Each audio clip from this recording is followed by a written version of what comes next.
மத்தவங்க எல்லாம் பயப்படுவாங்க இல்லைங்களா? அட்லீஸ்ட் ஒரு என்கவுண்டராவது நடந்துச்சுன்னா ஒருத்தர் பண்ணிட்டாங்கடா, இதுக்கப்புறம் நம்ம பண்ணக்கூடாது அப்படின்றதாவது அவங்க பண்ணணும்ன்றதுக்காக தான் இதை பண்ணணும். பெண்களுக்காக தான். இடத்துல பார்த்துருக்குறேன், ஒரு டாக்டர் பொண்ணு இறந்தது. ஒரு 6 மாசமா என் மனசு நிறைய அது ரொம்ப கஷ்டமாவும் இருக்கு. எனக்கு தெரிஞ்ச இடத்துல எங்க சொந்தத்திலேயே ஒரு பொண்ணுக்கு இந்த மாதிரி நடந்துச்சு, ரிலேஷன் ஒருத்தர். அதனால என்ன அதால தாங்கிக்க முடியல. என் கூட இருக்க ஃப்ரெண்டோட அவங்க பொண்ணு, சின்ன குழந்தைங்க, அது நடந்து ரொம்ப வருஷம் ஆயிடுச்சு. அது யாரும் வெளியே எடுத்துன்னு வரல. அது தாங்கிக்க முடியல. அதனால அந்த அர்த்தத்திலையும் ஆவேசத்துல தான் இது பேசுறேன். எனக்கு என் பேர் சசி. இந்த பாலியல் வன்கொடுமையை சட்டப்படி தண்டிக்கணும், அதுக்காக தான் இந்த போராட்டத்துக்கு நான் கலந்துக்கினேன். உண்மையா இந்த போராட்டத்தை அண்ணன் விஜய் தளபதி எதுக்காகன்னு பாத்தீங்கன்னா, பெண்களுக்கும் பெண் குழந்தைகளுக்கும் பாதுகாப்பு இல்ல, தமிழகத்துல பாதுகாப்பு இல்ல. நடவடிக்கைகள் எடுத்துட்டு தானே வராங்க அப்படின்ற கேள்வியை முன்வைக்கலாம். நடவடிக்கைகள் இரும்பு கரம் கொண்டு அடக்குதா இல்ல கட்சியின் பேர்ல யாரையாச்சும் பாதுகாக்குதாங்கிறது நமக்கு எல்லாருக்குமே தெரியும். இன்னைக்கு எத்தனை குழந்தைகள் பாலியல் வன்கொடுமை டெய்லி ஆத்தூர் எங்கேயுமே நடக்கல. எங்க இப்ப சேலம்னா சேலம் சரௌண்டிங், ஆத்தூர், கிருஷ்ணகிரி. நேற்று கிருஷ்ணகிரியில 14 வயசு குழந்தைய கல்யாணம் பண்ணிட்டு போயிட்டு அந்த பொண்ணை வலுக்கட்டாயமா பெற்றோர் வீட்டுல இருந்து தூக்கிட்டு போறாங்க. இதெல்லாம் நம்ம கண்ணு முன்னாடிதான் நடந்துட்டு இருக்கு. அப்போ இதெல்லாம் தடுக்க ஏன் இன்னும் ஒரு சிறப்பான நடவடிக்கை தமிழ்நாடு அரசால எடுக்க முடியல? யோசிச்சு பாருங்க. இப்ப அவங்க வீட்டு குழந்தைங்களுக்கு ஒண்ணுன்னா விட்டுருவாங்களா? அப்பா அப்பா அப்பான்னு சொல்றாங்க. அப்பான்னு கூப்பிடணும்னு எங்களுக்கும் தான் ஆசை. பாதுகாக்கிற மாதிரி இருந்தா நாங்க அப்பான்னு கூப்பிட போறோமே, ஏன் வற்புறுத்தணும்? கரெக்ட் தானே? தானாவே வரும்ல, அந்த ஒரு பாதுகாப்பு உணர்ச்சி இருந்தா தானாவே வரும்ல. பெண்கள் பாதுகாப்பு மிகப்பெரிய பிரச்சனை. எல்லாம் நினைக்கிறீங்க, எல்லாருக்குமே தெரிஞ்சதுதான். இங்க தமிழ்நாட்டுல மது புழக்க வழக்கம் அதிகமா இருக்கு, போதை புழக்க வழக்கம் அதிகமா இருக்கு, அரசு மதுபான கடைகளே அதிகமா இருக்கு. இப்ப பள்ளி செல்லும் குழந்தைகள் பள்ளியிலேயே நிறைய போதை வஸ்துக்களை எடுக்கிறாங்க. சேலம்ல நிறைய நியூஸ் வருதுங்க. அப்ப இதெல்லாம் யாரு கண்காணிக்கணும்? ஒவ்வொரு ஸ்கூல்லயும் இதுக்கு தகுந்த மாதிரி ஒரு அமைப்பு கொண்டு போகணும். குழந்தைகள் பாதுகாப்புக்கு தேவையான அமைப்பு எல்லா பள்ளியிலுமே இருக்கணும். எல்லா குழந்தைகள்கிட்டயும் வாய் விட்டு பேசணும். இன்னைக்கு பாத்தீங்கன்னா கோவிட் டைம்ல இருந்து இப்ப கவர்மெண்ட் ஸ்கூல் போற குழந்தைங்க தான் அதிகமா இருக்காங்க. அதே மாதிரி கவர்மெண்ட் ஸ்கூல்ல தான் இந்த பிரச்சனைகள் அதிகமா இருக்கு. கவர்மெண்ட் பள்ளி வாத்தியார்கள் தான் இந்த வேலையை பண்றாங்கன்னா, அப்ப வாத்தியார்களுக்கு கூப்பிட்டு நீங்க அட்வைஸ் பண்ண மாட்டேங்கிறீங்க. சரி, ஏன் இவ்வளவு தைரியம் வருது? திரும்ப திரும்ப ஏன் இந்த தப்பு பண்றாங்க? தண்டனை கடுமையா இல்ல.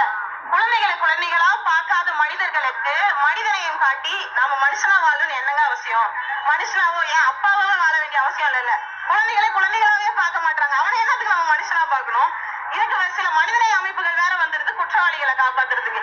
என்னைக்கு இந்த குற்றங்களை இரும்பு கரம் கொண்டு அடக்குறாங்களோ அன்னைக்குதான் தமிழ்நாடு முழுமையாக சுதந்திரம் பெறும். பெண்களுக்கும் சரி, மக்களுக்கும் சரி. எங்களை பெண்களா பார்க்காதீங்க, மனிதர்களா பாருங்க. ஒரு மனிதர்களுக்காக தேவையான ஒரு சமத்துவத்தை கொடுங்க. எங்களுக்கு பெண்கள்னு சொல்லிட்டு நீங்க லீவேண்டா போக வேணாம். எங்களுக்கு ஒரு சிறப்பு சலுகை எல்லாம் தர வேணாம். பெண்கள் மனிதர்களா பாருங்க. பெண் குழந்தைகளை குழந்தைகளா பாருங்க.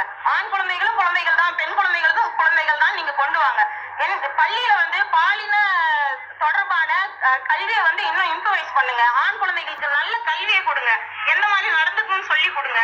அப்புறம் இந்த போதை வஸ்துக்கள் இது ரிலேட்டான நிறைய கம்ப்ளைண்ட்ஸ் வந்துட்டே தான் இருக்கு. ஆனா புழக்க வழக்கம் அதிகமா தானே இருக்கு. அப்ப அதை தடுக்கிறதுக்கு தமிழ்நாடு அரசு இன்னும் மேலும் நடவடிக்கை எடுத்து அதை இரும்பு கரம் கொண்டு அடக்கினால் மட்டுமே தமிழ்நாட்டில் பெண்கள் பாதுகாப்பு உறுதி செய்யும்.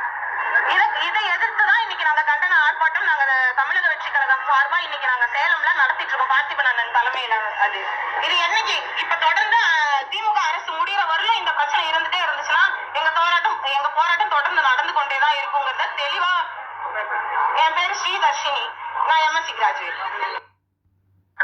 அது வெளியே நம்மளுடைய தலைவர் முதல்வர் அண்ணா விஜய் அண்ணா தான் வரணும். அவர் வந்தாருன்னா பெண்களுக்கு உரிமை கண்டிப்பா கிடைக்கும். எங்களுக்கு உண்டான இந்த பாலிய வன்கொடுமையினால எவ்வளவு பேர் பாதிக்கப்பட்டிருக்காங்க.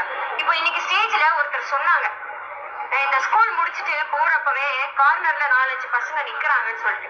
அது எங்க தோட்டப்பாளையத்துல கேர்ள்ஸ் ஸ்கூல்ல இருக்கு. அது முடிஞ்சு போகும்போது ஆனா பெண்கள் எல்லாம் ஈஸியா தான் அந்த பசங்களுக்கு ஒரு பையன் சைட் அடிக்கிறது ஈஸியா தான் தெரியுது. ஆனா ஒரு ஸ்டேஜுக்கு அப்புறம் அவங்க எவ்வளவு பாதிக்கப்படுறாங்க. இது எல்லாத்துக்குமே ஒரு முற்றுப்புள்ளி வைக்கணும். இந்த நீட் தேர்வுன்னு சொல்லி கொண்டு வந்தாங்க. 2023 வரைக்குமே டெத்து 16 பேர் இறந்திருக்காங்க. 23 வரைக்குமே நான் சொல்றேன். ஏன்னா அனிதாவை யாருமே மறக்க முடியாது. இந்த மாதிரி நிறைய விஷயம். ஏன்னா இது நடுத்தர கிராமிய இந்த கவர்மெண்ட் ஸ்கூல் படிக்கிறவங்க பசங்க தான் இதுல நிறைய பாதிக்கிறாங்க. இந்த நீட் தேர்வே வந்து நான் வேண்டாம்னு சொல்லுவேன், என்னுடைய ஒப்பீனியன் பண்ணுவேன். ஏன்னா இப்ப ரீசெண்டா நடந்தது ஒரு இன்சிடென்ட்டும் நீங்க எல்லாம் கேள்விப்பட்டிருப்பீங்க. ஒரு ஓடிபி நம்பர் மாத்தி கொடுத்ததுனால அந்த பொண்ணு என்ன தப்பு பண்ணுச்சு, அந்த பொண்ணோட லைஃப் எங்க போச்சு? எங்கவே போலியே. ஒரு ஓடிபி நம்பர் மாத்தி கொடுத்ததுனால இந்த மாதிரி விஷயங்கள். ஏன்னா எங்களுக்கு இந்த உமன்ஸ் டே, அதுவும் இந்த மகளிர் தினத்தன்று நாங்க உலகம் ஃபுல்லும் கொண்டாடுறாங்க, ஆனா நாங்க கொண்டாடாம எங்களுக்கு உண்டான உரிமையை இன்னைக்குதான் கேட்கணும்னு சொல்லிட்டு இந்த இடத்துல நாங்க கேட்கிறோம். எங்களுக்கு உண்டான உரிமையை தயவு செஞ்சு கொடுத்துருங்க. அதை கொடுக்கறதுக்காக எங்களுடைய முதல்வர் காத்திருக்காரு. அந்த 2026 எங்களுடைய முதல்வர் விஜய் அண்ணா கண்டிப்பா வரணும். அவர் வந்தாதான். இப்போ நம்ம வேல்முருகன் சார் சொன்னாரு, பெண்கள் எல்லாருமே தோழிகள் எல்லாருமே மனசுல பதிவு பண்ணிட்டாங்க. அது முழுக்க முழுக்க உண்மை. நாங்க லேடிஸ் எல்லாமே கன்ஃபார்ம் பண்ணிட்டோம் முதல்வர் யாரு அப்படின்றத கன்ஃபார்ம் பண்ணிட்டோம். இந்த மீதி இருக்க தோழர்கள் அவங்களும் எனக்கு தெரிஞ்சு 60-70% வந்துட்டாங்க. அந்த 30%ம் இப்ப நாங்க சொல்றது அவங்களுக்கு போய் சேரும் நாங்க நம்புறோம். இப்ப நான் ஏதோ ஒண்ணு கேமரா முன்னாடி பேசணும்னாலும் நான் பேசல, சரிங்களா? எல்லாருடைய பெண்கள் மனசுலயும் நிறைய பாதிப்பு இருக்கு. இது எல்லாருக்குமே போய் ரீச் ஆகணும்.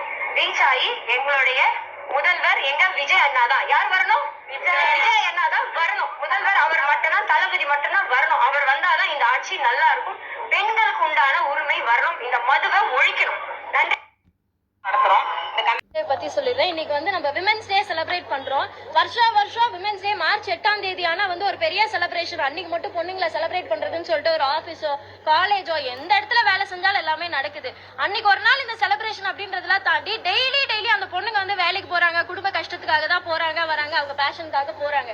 சோ அதுக்கு வந்து ஒரு பாதுகாப்பான ஒரு சூழ்நிலை கொடுத்தா அந்த ஒரு விஷயம் எவ்வளவு நல்லா இருக்கு. இந்த ஒரு நாள் செலிப்ரேஷன் வந்து எங்களுக்கு பெருசா கிடையாது. உண்மையில கேட்டு பாருங்க, இந்த ஒரு நாள் செலிப்ரேஷன் எங்களுக்கு முக்கியமானு கேட்டா கிடையாது. எங்களுக்கு தேவை டெய்லி ஒரு நல்ல பாதுகாப்பான ஒரு சூழ்நிலையில போகணும், வரணும், வேலை செய்யணும். நீங்க எத்தனை பேர் வீட்டுல பெண் குழந்தைங்க இருக்கோம் கேளுங்க. நம்பி ஆட்டோல அனுப்ப முடியுதா? நம்பி ஸ்கூலுக்கு அனுப்ப முடியுதா? எல்லா இடத்துக்கும் பயம். நம்ம கண்ணுக்குள்ளாரே பெண் குழந்தைங்களை வச்சுக்கணும் அப்படின்ற மாதிரியான ஒரு சூழ்நிலையில இருக்கும். அது எல்லாமே மாறி எல்லாருமே கொஞ்சம் ஃப்ரீடமா நல்லபடியா வேலைக்கு போகணும், வரணும், அந்த ஒரு விஷயம் மட்டும்தான் எங்களுடைய எதிர்பார்ப்பா இருக்கு. அதுக்கு முக்கியமான காரணம் என்னன்னு கேட்டீங்கன்னா, இதெல்லாம் நடக்கணும் அப்படின்னா தண்டனை வந்து கொஞ்சம் இருக்கணும், கடுமையா இருக்கணும். அப்படி இல்லையா, இன்னொன்னு இந்த குற்றவாளிகளை வந்து அப்படியே பாதுகாக்க கூடாது.